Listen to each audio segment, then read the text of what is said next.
Boa noite, meus irmãos. Graça e paz em Cristo Jesus.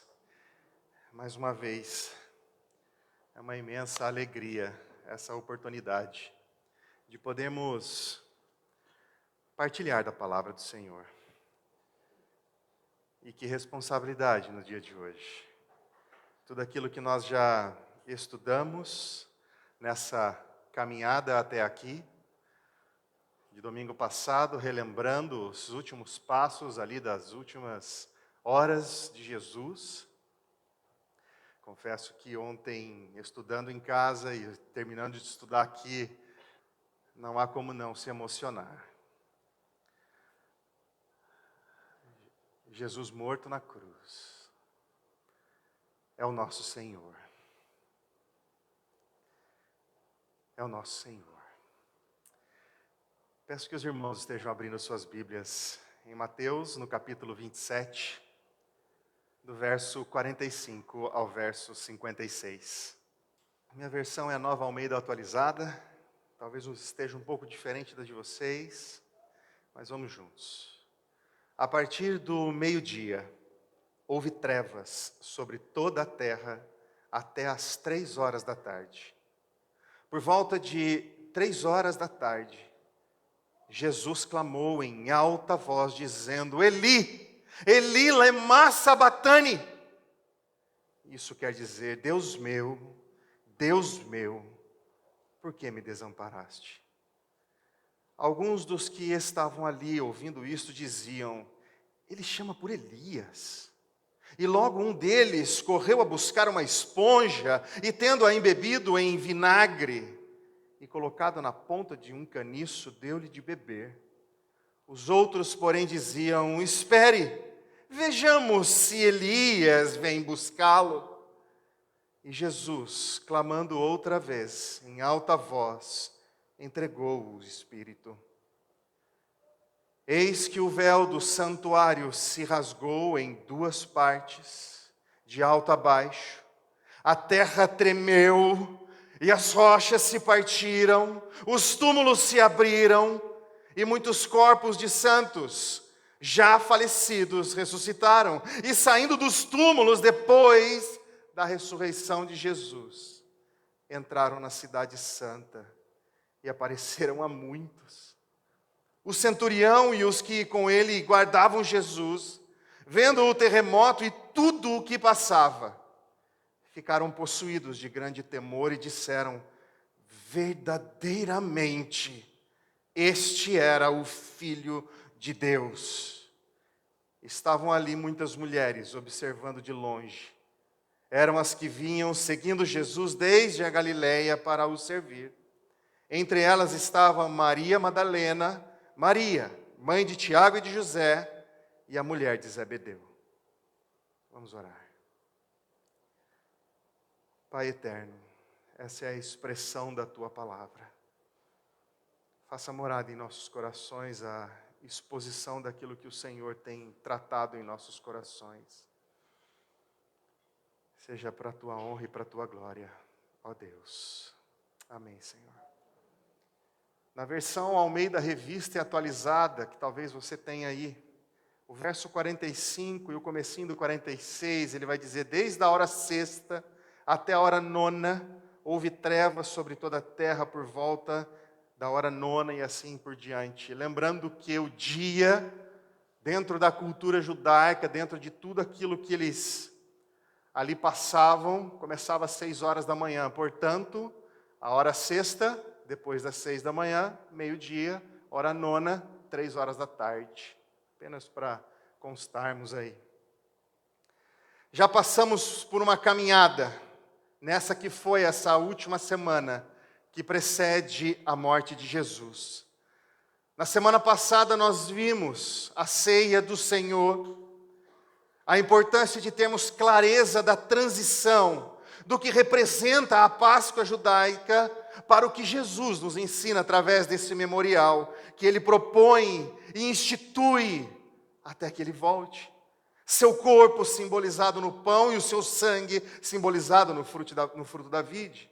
E desde aquele tempo, como dito lá em Atos dos Apóstolos, no verso 2 versículo 42, capítulo 2, verso 42, diz assim: e perseveravam na doutrina dos apóstolos, e na comunhão, e no partir do pão, e nas orações. Então, na noite de domingo passado, o pastor Norival nos trouxe a mensagem sobre a prisão de Jesus, ali no capítulo 26. O traidor que se achega sorrateiramente e estava com Jesus, e andou com Jesus. A fuga de todos os discípulos, o medo, o pânico da morte, a vergonha por conta da incerteza, a vergonha de nós mesmos, como somos limitados ao lidarmos com o que é incerto, mas como está escrito ali no verso 56. Tudo isto, porém, aconteceu para se cumprir as escrituras dos profetas. Então, hoje pela manhã, o Lucas nos trouxe mais uma porção dessa palavra. Jesus é condenado à morte. E de quem é a culpa, conforme aprendemos hoje? Cristo morreu pela vontade soberana do Pai. Cristo é dono de sua vida e a deu por vontade própria. Eu não posso deixar de ler Isaías 53, do verso 10. Todavia, o Senhor agradou esmagá-lo, fazendo-o sofrer. Quando Ele der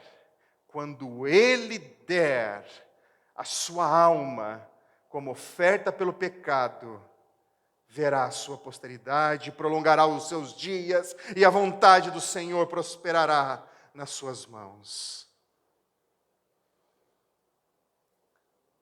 E a própria condenação a si próprio, não sabendo o que ele estava falando, Pilatos diz assim: que o sangue de Jesus caia sobre nós e sobre os nossos filhos.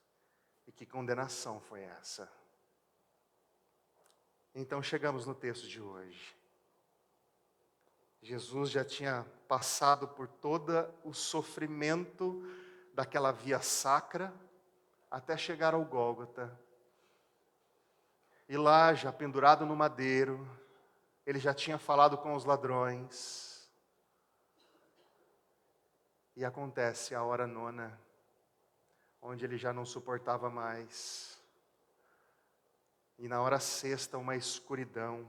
Os 4 evangelhos vão nos mostrar um registro bem centrado e objetivo desses acontecimentos que envolveram a crucificação e a morte do nosso Senhor Jesus Cristo. E é especialmente aqui, nas cartas do Novo Testamento, escrita por os apóstolos e os seus companheiros, que encontramos as explicações de como aconteceu e as implicações da morte de Jesus. O significado e a importância de cada um dos eventos. E estes homens só foram capazes de fornecer essas explicações porque o Espírito Santo inspirou a eles. Então, uma pessoa qualquer que estivesse presente no Gólgota naquela primeira sexta-feira santa e visse a crucificação de Cristo, não teria entendido que se tratava de um evento de suprema importância.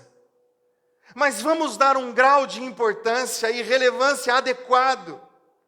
Isso foi uma transação cósmica. Mas o que significa isso? Que grau de importância nós podemos imaginar que foi essa morte de Cristo na cruz? Me ajudem. Vamos pensar em algo grandioso.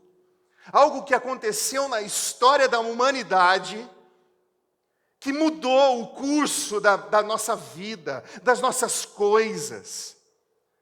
Deixa eu dar uma dica. Por exemplo, se nós falarmos sobre transporte, a invenção da roda, há 3.500 anos antes de Cristo, foi algo que mudou a história para os seres humanos. Nisso, nós vemos a invenção dos carros, das charretes, de tudo aquilo que era usado através das rodas. E então, há tão pouco tempo, há menos de 200 anos, nós vemos a criação do carro motorizado, monomotor. Podemos dizer que a invenção do GPS foi alguma coisa que mudou a história da humanidade. Você conseguir se localizar, você conseguir se transportar para diversos lugares sem dificuldade, sem aqueles mapas no colo. Eu não sei se vocês, certamente os mais velhos usaram, aquele livrinho onde você tinha os mapas e cada página era uma parte daquele grande mapa até achar a rua. Eu me lembro que eu ia para Santo André para visitar minha namorada, Dona Karina. Eu tinha um mapa daquele para tentar achar a rua dela e não era fácil. Nunca tinha ido. Porque não tínhamos o GPS. E de repente vem o GPS para nós. Alguém consegue viver sem o GPS nos dias de hoje? Está no celular, está na palma da mão, a gente consegue chegar em qualquer lugar. Eu quero ir para tal lugar, você já tem a rota fugindo do trânsito e sem pedágio. Mudou a vida.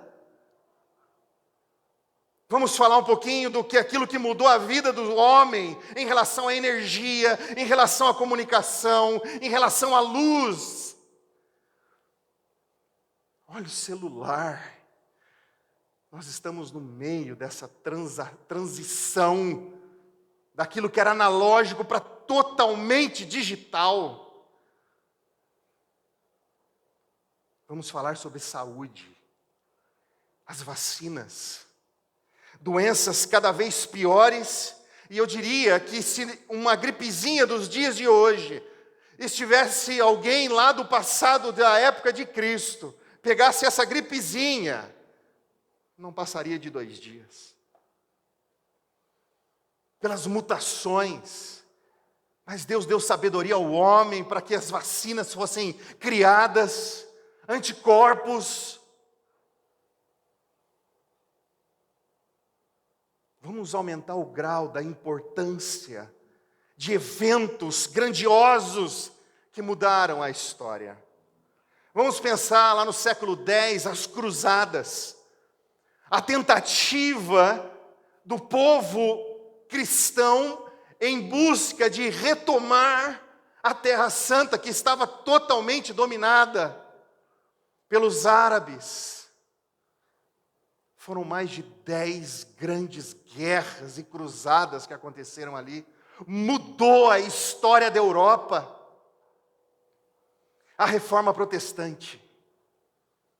Olha o que mudou em relação ao que conhecemos da palavra do Senhor, ao que conhecemos e fomos inseridos. A palavra voltou aos nossos ouvidos, porque ela tinha sido removida do púlpito, porque as pessoas já não conseguiam entender o latim que o clero pregava, e o povo, adormecido, perdido, sem ter a palavra de Deus em suas mãos, em seus ouvidos.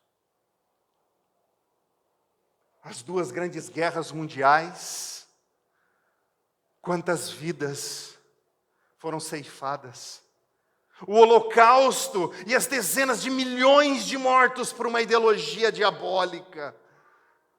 Milhões, dezenas de milhões de mortos. Mudou a história. A humanidade sofreu. O que dizer de 5 anos atrás? A igreja precisou fechar as suas portas. A pandemia bateu as nossas portas, milhões de vidas foram ceifadas, e vai ser escrito nos livros de história daqui por diante, algo que mudou a história. Proporções grandes, não? E se a gente conseguisse aumentar essas proporções, a nível cósmico, a nível de mundos, um Deus criador de todas as coisas, criou tudo, criou você, me criou, colocou o tempo diante de nós, a nível ontológico do ser, a condição humana, a queda, o pecado, a expulsão de toda a população mundial da presença de Deus. Quantas pessoas eram?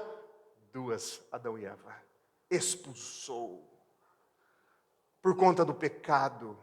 Isso mudou a história do ser humano. Mudou a característica, a condição humana, o estado do humano. Para pecador. E nunca mais poderia sair disso. Um estado condenatório eterno, de inimizade e guerra contra o próprio Deus. E é assim que viemos ao mundo, inimigos de Deus. A morte e o pecado entraram em nossas vidas com todo o poder. Impossível de fugir, impossível de escapar. E de repente, a maior de todas as ações que poderia mudar a história do mundo. Deus Todo-Poderoso, através do Verbo Divino, pisa na terra. É Deus conosco. É o Criador de todas as coisas.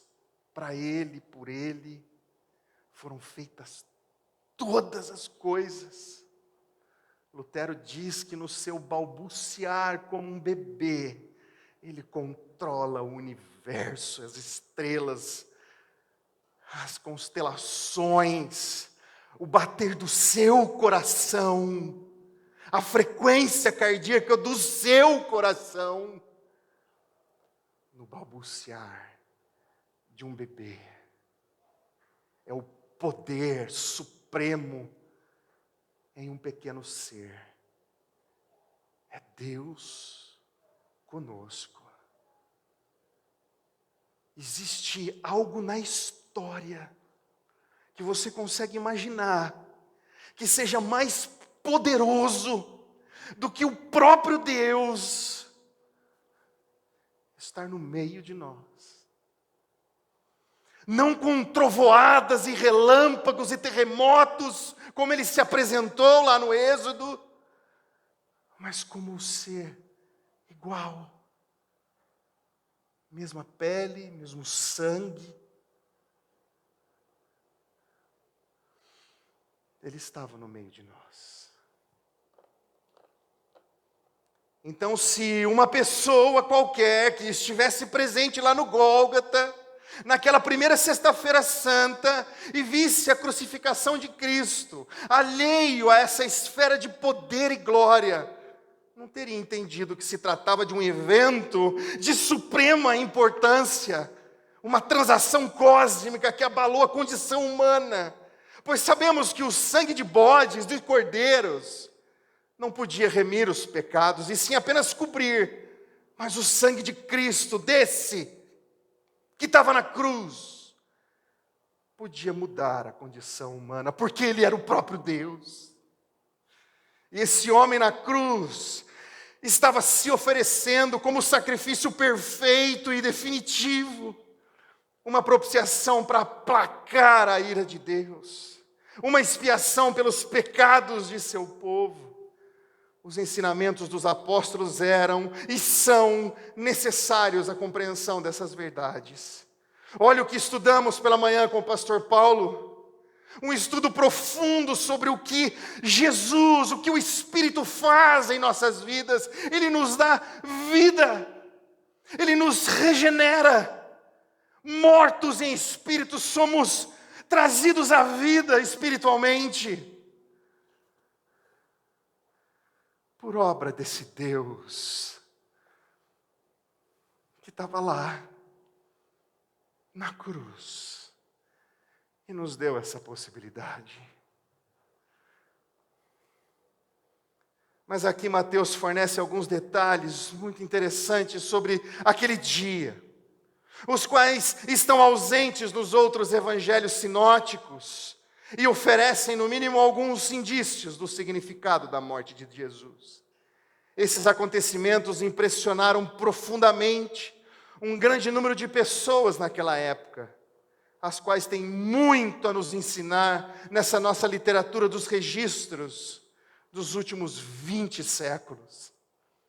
Quantas coisas já foram escritas. Então vamos à morte do nosso Salvador. Primeiro, Mateus relata os detalhes dos momentos finais de Jesus. Ele escreve assim, no verso 45, desde a hora sexta até a hora nona, houve trevas sobre toda a terra. No auge do dia, entre o meio-dia e as 15 horas, houve trevas. A luminosidade não apenas diminuiu. Eu me lembro claramente, em 1994, um eclipse solar por volta de 3 horas da tarde. Eu estava no meu quarto lá na pensão onde eu morava, em Guaratinguetá, e de repente estava sol na janela e de repente uma coisa esquisita, parecia que entrou uma nuvem muito pesada, aí lembramos que era eclipse. Mas havia luz. Havia a possibilidade de você enxergar as coisas. Nós estamos falando aqui de uma escuridão. Você imagina quem está, naquele tempo de Jesus, com o lampião ligado ao meio-dia? Ninguém. E de repente, acabou a luz. É o breu total e absoluto. Absoluto. Não há luz. Não há nada que exponha o seu rosto, o meu rosto, ou qualquer outra coisa, que vocês, cientificamente falando agora, nós só conseguimos enxergar o que existe, por exemplo, neste lugar, porque alguma luz está batendo nisso, então eu consigo enxergar. Porque se não tiver luz batendo em qualquer lugar, até no preto aqui, se não tiver luz batendo aqui, eu não consigo enxergar esse preto. Eu só enxergo vocês, porque vocês estão na luz. Numa escuridão total, ninguém enxerga ninguém. E era exatamente isso que aconteceu ao meio-dia daquele dia. Foi uma escuridão celestial, um eclipse divino. O simples fato de essas trevas serem mencionadas revela que devem ter sido intensas, inesquecíveis. Além do mais, ocorreram quando menos se esperava, no meio-dia. Eu entendo que foi durante esse período que Deus Pai imputou os pecados do povo ao seu Filho. E a imagem de Jesus levando todas essas iniquidades foi tão repugnante que o Pai se afastou dele para pagar o pecado de seu povo. Jesus precisava ser amaldiçoado.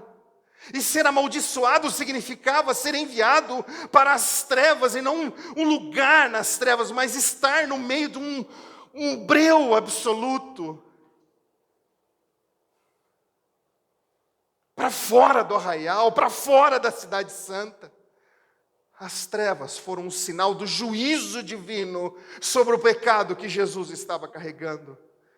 Pois Deus é santo demais, até mesmo para olhar em direção ao pecado. Aquele que viera ao mundo como a encarnação da luz, passou a ser, naquele momento, a encarnação das trevas.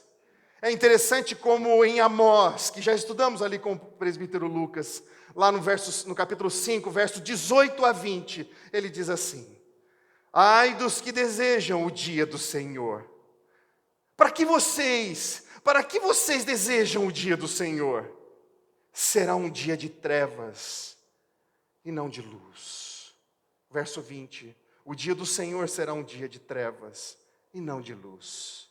Será um dia de completa escuridão, sem nenhuma claridade. Portanto, juízo de Deus sobre os nossos pecados. Sua ira como se ardesse no coração do próprio Jesus, de tal modo que ele, como nosso substituto, sofreu a mais intensa agonia, uma dor indescritível, uma solidão e um abandono terríveis.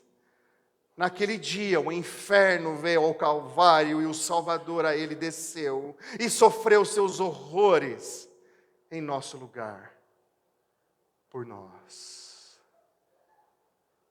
A agonia sofrida por nosso Senhor durante essas 3 horas de tal vulto, que finalmente pronunciou as palavras do versículo 46. Eli, Eli, lama sabachthani. O Eli, Eli, era em hebraico, como se chamando Elias. Foi o que disseram na sequência. Lama, por quê? Sabachthani, desamparaste. Me desamparaste. Essas são as únicas palavras de Jesus na cruz registradas por Mateus. Ele estava no final da vida e quase não tinha mais fôlego. Faltavam poucos momentos para a sua morte. Seria de se esperar que qualquer coisa que ele dissesse nesse ponto fosse sussurrando, murmurando. Mas não foi isso que aconteceu. Suas palavras foram audíveis. Nosso Senhor usou o que lhe restava de forças em seu ser e clamou com grande voz. Uma mistura de hebraico com aramaico que significava: Deus meu, por que me desamparaste? Por que ele disse isso? Algumas pessoas afirmam que ele estava citando o Salmo 21, que nós lemos hoje, onde essa declaração aparece. Talvez. Há outros alegam que ele estava se sentindo desamparado, e de verdade, era exatamente isso que ele estava sentindo, o desamparo. Ele foi desamparado não pelos seus melhores amigos, não por sua mãe, não por seus irmãos, mas por seu Pai Celeste, que dias atrás, aliás, algum tempinho atrás daquele evento, no seu batismo, ele disse assim: este é o meu filho amado, em quem eu tenho muito prazer. Uma voz do céu, audível a todos, um testemunho claro de que aquele era o Filho de Deus, amado do seu Pai, um com o Pai, e de repente, desamparado. Deus o havia desamparado porque precisa desamparar o pecado. Se não tivesse desamparado Jesus, teria de desamparar todos os seres humanos que não estão cobertos pelo sangue de Cristo. É somente por causa de seu desamparo que podemos ser recebidos em sua família. É somente por meio de sua rejeição que podemos ser adotados ao lar de Deus. Segundo Mateus, alguns dos que estavam lá não entenderam o que ele disse. E alguns dos que ali estavam ouvindo isso diziam, ali no verso 47, ele chama por Elias. Eles achavam que Cristo estava implorando pela ajuda de Elias. Embora não haja nenhuma razão bíblica para esperar que Jesus fizesse uma coisa dessas. Quem era Elias na fila do pão nesse momento? Assim que isso aconteceu, um deles correu a buscar uma esponja e, tendo embebido em vinagre ou vinho velho, que eles chamam, e colocado na ponta de um caniço, deu-lhe a beber. Os outros, porém, diziam, com uma dose de sarcasmo: Deixa. Veja se Elias vem salvar ele. Pera. Vamos ver se Elias vem salvar. Não era isso? Não era isso que ele estava gritando lá? O sarcasmo, a ironia, o desprezo, o subjugo. Quantas dores, quanta humilhação. Ao que parece, pelo menos um dos espectadores sentiu certa compaixão de Jesus e ofereceu algo para beber para ele. Ou talvez simplesmente quisesse que ele continuasse falando alguma coisa. Outros, porém, o dissuadiam para ver se Elias de fato viria. Enquanto esperavam, nós lemos no verso 50, e Jesus, clamando outra vez, com grande voz, Mateus não nos diz o que ele falou. Pode ser que ele tenha apenas emitido um brado gutural, né, que vem daqui, né?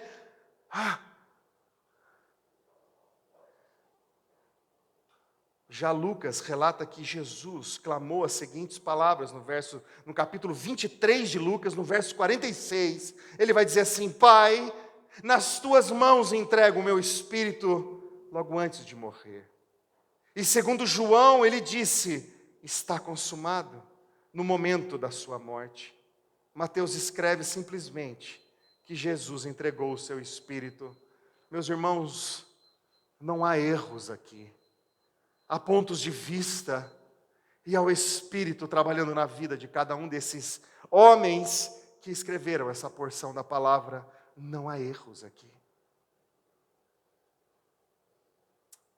Interessante pensarmos que na soberania de Jesus sobre o momento exato de sua própria morte, provando que havia recobrado completamente a consciência da presença amorosa do Pai, e estava confiando o seu espírito ao cuidado do Pai amoroso. O Pai o recebeu na glória, e na manhã da ressurreição restaurou o seu espírito do Filho ao seu corpo para nunca mais morrer. E o que estava consumado? Quando ele grita, o que estava consumado? O desamparo. Se o tempo do desamparo não estivesse completo, entregar a alma nas mãos do Pai teria sido inútil para Jesus. Naquele ponto, entretanto, ele sabia que podia fazer isso. A expiação terminou. Ele realizou a obra para a qual o Pai o havia enviado. A obra da redenção estava concluída. Portanto, Jesus entregou-se ao Pai e aguardou até a manhã de domingo. Glória a Deus por isso. Mas tem algumas outras coisas que acontecem nesse texto que lemos. Algumas manifestações que acontecem por conta desse evento, nessa transação cósmica.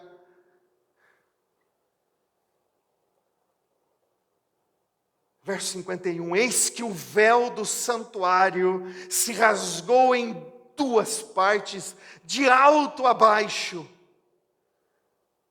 Essa minha versão fala de véu, mas Mateus referia-se a uma cortina pesada e espessa que ficava no templo. Não um tecido fino e transparente. Nós vemos lá em Levítico como que era essa cortina. Como era espesso isso, 25 metros de altura, bordada com 2 querubins enormes. Esta era a cortina do Santo dos Santos, o lugar mais sagrado para o judaísmo, situado no interior do templo, onde ficava a Arca da Aliança, onde ela era guardada no Santo dos Santos do tabernáculo e do templo de Salomão. Mas ela foi perdida mais ou menos na época da conquista de Jerusalém pela Babilônia. Só o sumo sacerdote podia entrar no Santo dos Santos, e apenas uma vez por ano, no dia da expiação. Depois de vários atos de purificação, ele levava o sangue do sacrifício oferecido para o Santo dos Santos e o aspergia sobre o propiciatório, que era a tampa da Arca da Aliança, que ficava dentro do Santo dos Santos, que era considerado o trono de Deus. Esse ritual foi estabelecido por ordem divina logo após o êxodo do Egito na época de Moisés e continuou sendo realizado anualmente durante mais de 1500 anos. É óbvio, a aspersão do sangue sacrificial de touros e bodes no propiciatório não tinha eficácia espiritual alguma. Este procedimento não era capaz de remover o pecado. Olha Hebreus 10:4, o que ele diz? Porque é impossível que o sangue de touros e de bodes remova pecados. A própria palavra nos testifica desse poder, ou esse não poder, de remover os pecados, mas um simbolismo de algo real e verdadeiro que chegaria e estava aqui, preso numa cruz.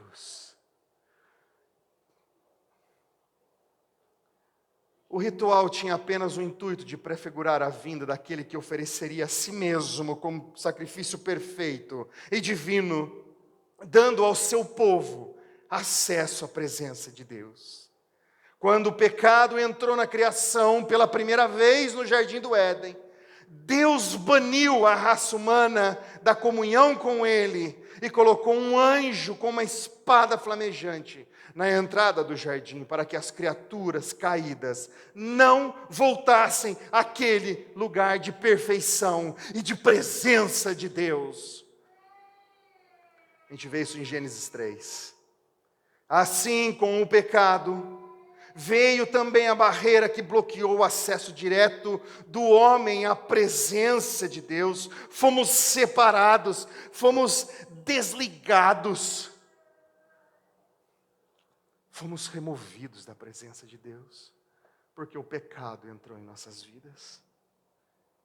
Lembram-se que a gente falou no começo sobre os eventos que mudaram a história?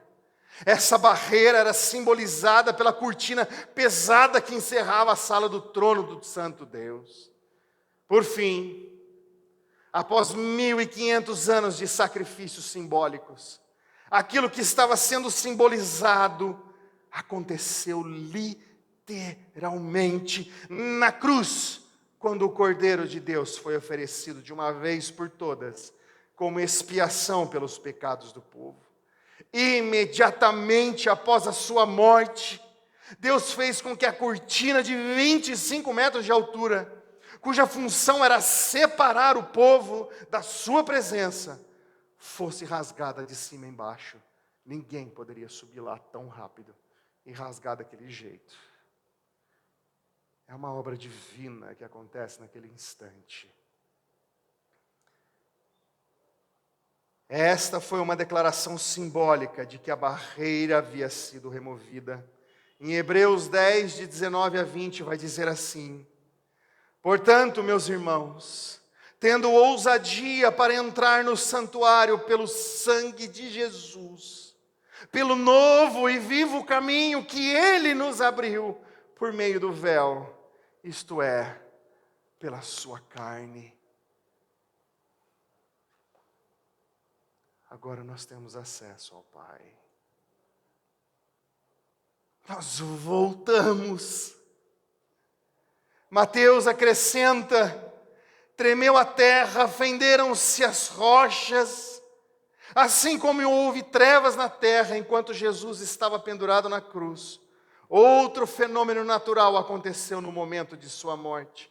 Um terremoto que fendeu as rochas. Terremotos não são incomuns na Palestina, mas o momento que ocorreu revela que a sua origem foi sobrenatural. Um outro ponto aqui que aconteceu, que Mateus relata para nós, ainda mais estranho: abriram-se os sepulcros, versos 52 e 53, e muitos corpos de santos que dormiam ressuscitaram. E ainda dos sepulcros, depois da ressurreição de Jesus, entraram na cidade santa e apareceram a muitos. Mateus é o único evangelista a fornecer esse detalhe. E essa é a única menção dele em todo o Novo Testamento. Meus irmãos, nós estamos lidando aqui com a palavra de Deus. A verdade nua e crua, objeto da nossa fé e conduta. Como que nós devemos entender isso? Como é que pode homens santos voltando do seu túmulo, sabe lá Deus de que quanto tempo estavam lá mortos, sendo ressuscitados? Os judeus não enterravam pessoas na terra, eles as enterravam em túmulos, geralmente escavados nas rochas, semelhantes àquele que Jesus foi sepultado. Talvez como consequência do terremoto, muitos túmulos localizados ali nos arredores de Jerusalém tenham sido abertos, expondo os corpos. No entanto, os túmulos foram abertos, não só na Sexta-feira Santa, no domingo, com a ressurreição de Jesus, vários mortos ressuscitaram e dirigiram-se a Jerusalém, onde foram vistos por muitas pessoas. Meu Deus! Olha o poder que moveu a terra, que moveu o cosmos, que trouxe esperança para nós, que nos devolveu a possibilidade da presença de estar diante do Senhor.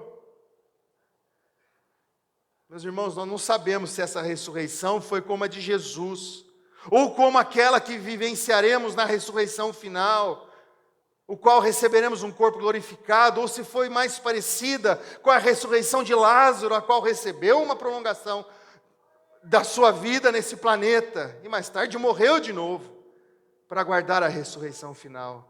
Seja como for, por que Deus fez isso? Uma das obras clássicas da teologia cristã chama-se A Morte da Morte de Cristo. John Owen, um puritano. É interessante que o próprio título já expressa essa verdade bíblica de que uma das dimensões da morte expiatórias de Cristo foi a conquista do último inimigo. Qual é? A morte. Nosso maior inimigo. 1 Coríntios, capítulo 15, 21, diz assim: visto que a morte veio por um homem, também por um homem veio a ressurreição dos mortos. 1 Coríntios 15, 26 diz assim: o último inimigo a ser destruído é a morte. 2 Timóteo 1,10 vai dizer assim: e manifestada agora pelo aparecimento de nosso Salvador, Cristo Jesus, Ele não só destruiu a morte, como trouxe à luz a vida e a imortalidade mediante o Evangelho. Glória a Deus por isso. Hebreus 2,14 vai dizer assim: visto, pois, que os filhos têm participação comum de carne e sangue, também Jesus, igualmente, participou dessas coisas, para que por sua morte destruísse aquele que tem o poder da morte, a saber, o diabo. Já deu um destino para ele, já deu um destino para a morte. Em sua morte, Jesus removeu o aguilhão do túmulo, de modo que a morte agora não é castigo pelo pecado, mas essa transição para o descanso com o Senhor, para o consolo do Senhor, assim como está escrito na parábola do rico e o Lázaro, lá em Lucas 16, 25. Lázaro está sendo consolado. Eu amo pensar dessa forma. Saber que aqueles que vão daqui, santos no Senhor, crentes no Senhor, estão sendo consolados pelo Senhor, cuidados pelo próprio Senhor, tendo contato com o próprio Senhor Jesus. Isso me traz tanta esperança. Isso me dá propósitos de servir ao nosso Senhor, porque Ele abriu essa porta de contato, de adoração, de estar face a face com Deus novamente, porque o próprio Deus andou entre nós. O apóstolo Paulo escreveu que estava dividido entre duas coisas, lá em Filipenses 1, 23 e 24. Permanecer com os seus entes queridos para o bem deles, ou partir e estar com Cristo, o que em sua opinião era muito melhor. Eu não acho que a igreja talvez tenha compreendido isso. Eu torço para que a nossa igreja esteja amadurecendo nesse entendimento, Nós muitas vezes nos agarramos à nossa vida nesse planeta, como se não houvesse nada além dessa vida.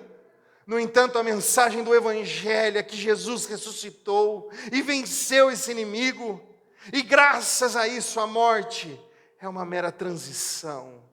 E nós temos uma continuidade da existência pessoal, uma continuidade da consciência com o Senhor. Quando morremos, nós não dormimos. Nosso espírito vai imediatamente para a presença de Cristo, cuja existência é muito melhor do que aquilo que temos nesse mundo. Lucas 23, 43 vai dizer assim: Jesus lhes respondeu: em verdade lhe digo que hoje você estará comigo no paraíso. Falando para o ladrão, hoje vai estar comigo. É a presença com o Senhor.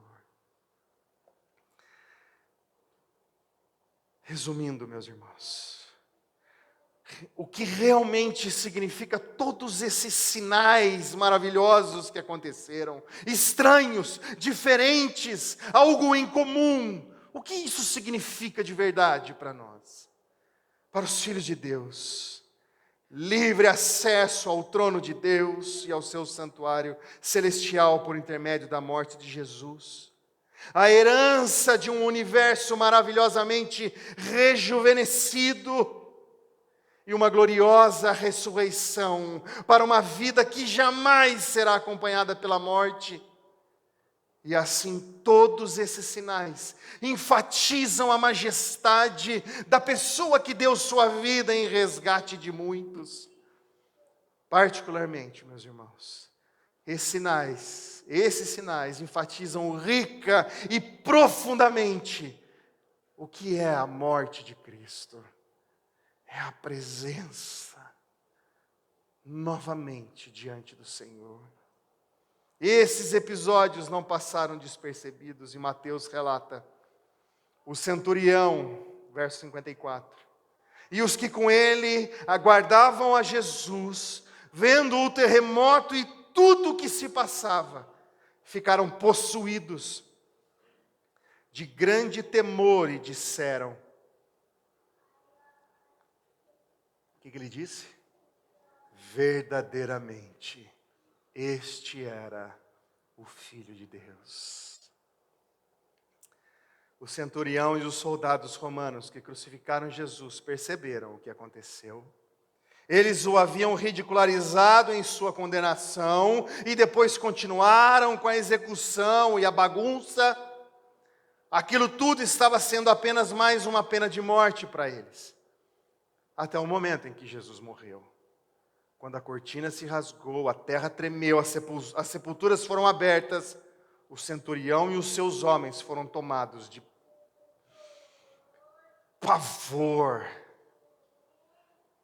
Eu tenho certeza que aqueles soldados já haviam testemunhado centenas de crucificações antes, mas nunca tinham visto a morte de um prisioneiro ocasionar tamanha manifestação de coisas naturais e sobrenaturais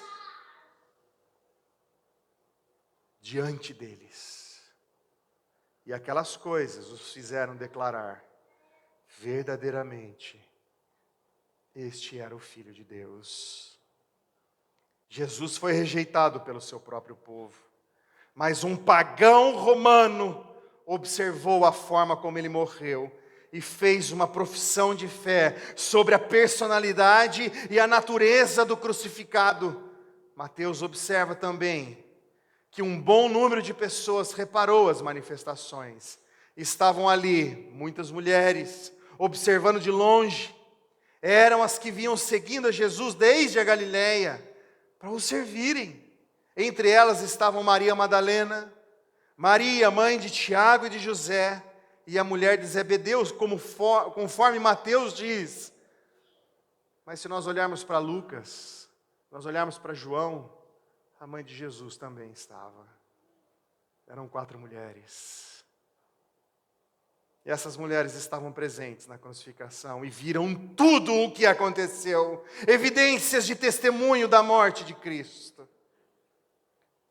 Então, se uma pessoa qualquer estivesse presente no Gólgota, naquela primeira sexta-feira santa, e visse a crucificação de Cristo, diria: verdadeiramente, este é o Filho de Deus. A aplicação principal desse texto, com a descrição de sua morte, certamente se encontra em Hebreus 4,16 e lá em Isaías 53.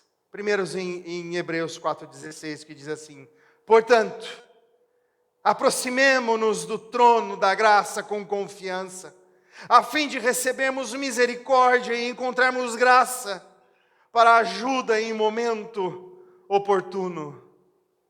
E lá em Isaías 53, 10 a 12, traduz exatamente o efeito da morte do nosso Senhor, que diz assim: todavia ao Senhor agradou esmagá-lo, fazendo-o sofrer.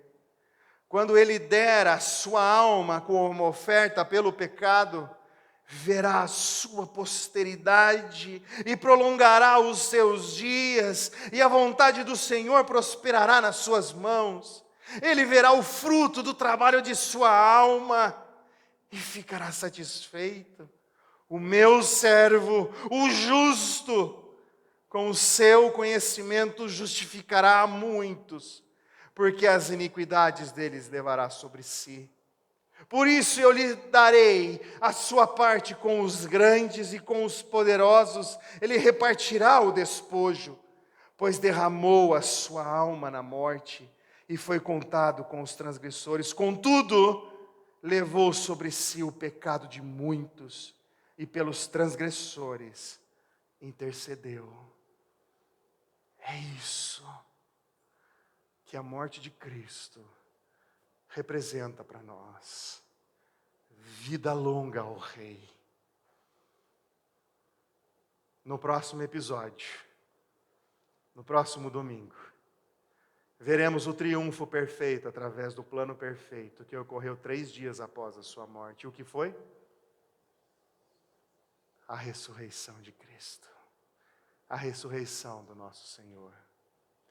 Somente a Deus toda a glória. Vamos orar. Bendito Deus, eterno e poderoso Pai, louvamos a Ti. Estamos diante do Senhor, ó Deus, pela morte de Cristo naquela cruz sangrenta.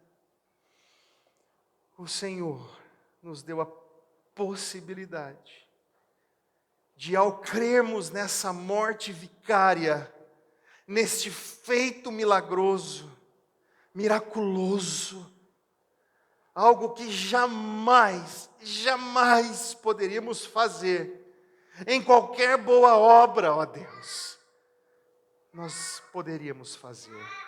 O Senhor o fez.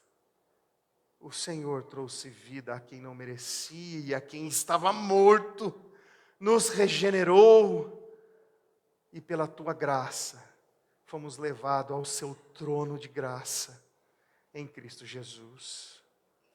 Nós louvamos a Ti, ó Deus. Estamos diante do Senhor, gratos por tão grande salvação, por tão grande redenção, por tão grande resgate das nossas vidas, ó Pai. Nós louvamos a Ti, ó Deus, e a Ti entregamos todo o nosso ser, em o nome de Cristo Jesus. Amém. Que Deus os abençoe, meus irmãos. Teremos mais um hino, um cântico nesse instante.